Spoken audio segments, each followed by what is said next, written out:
There's more to Listen Up than what you see on TV. Follow us on Twitter or join our fan page on Facebook. You'll find the details on our website at listenuptv.com. And while you're there, tell us what you think. Has this economic crisis shaken your hope for the future? You'll find us at listenuptv.com. Welcome back. We're looking at the new economic realities and their impact on us as spiritual people. Learning to live within your means can be a challenge for those not used to austerity. So what are some tips for finding that new equilibrium? Melinda Estabrooks has this report. Okay, I admit it. Budgeting has never been my strong suit. I like pretty things, as you can see. But the recent economy has given me a wake-up call. So, looking for good practical advice on realigning my priorities, I arrived at the door of a money master. Good morning, AIC. How may I direct your call? Now, not to be confused with AIG, that once mighty American insurance giant, this is AIC. You know, the buy, hold, and prosper people. If the opulence of their lobby is any indication, they know a thing or two about prospering. CEO Jonathan Wellum seems quite comfortable in the midst of elegance, but he's got both feet planted firmly on the ground.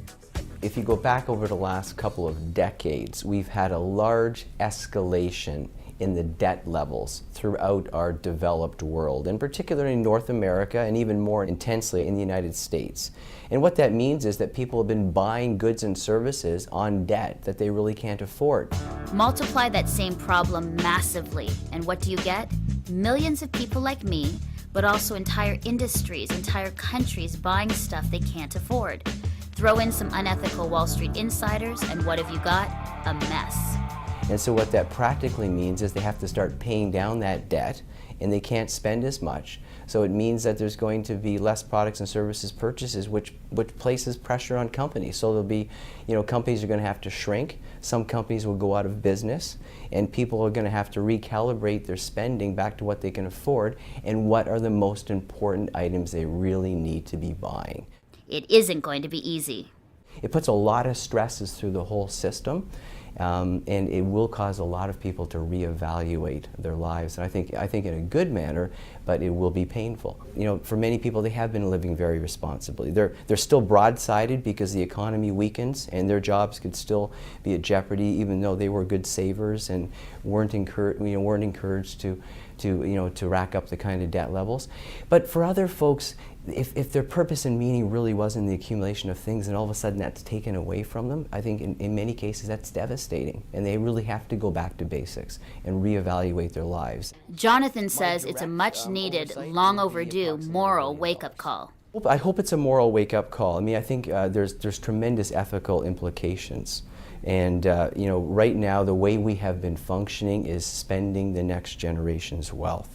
That's a concern. I think we should all be talking to our government officials and putting pressure on the government to be spending responsibly, to be investing properly, and to be encouraging private enterprise and businesses to invest back in the economies if we're going to be well positioned for the long term. Otherwise, we will laden our economy with massive debts, which our children are going to be stuck with, and that really is a borderline crime when you consider the size of what we're laying on our children and the next generation.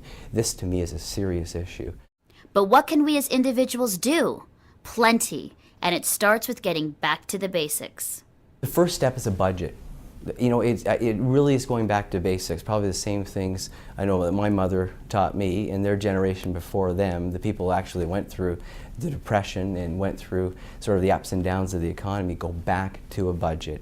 Lay out your priorities. Make sure that if you're going to use debt, it's really for long-term assets of very high quality, like when you buy a home. And then pay down the home. And make sure that if you're going to go out and buy consumable items, you can afford them.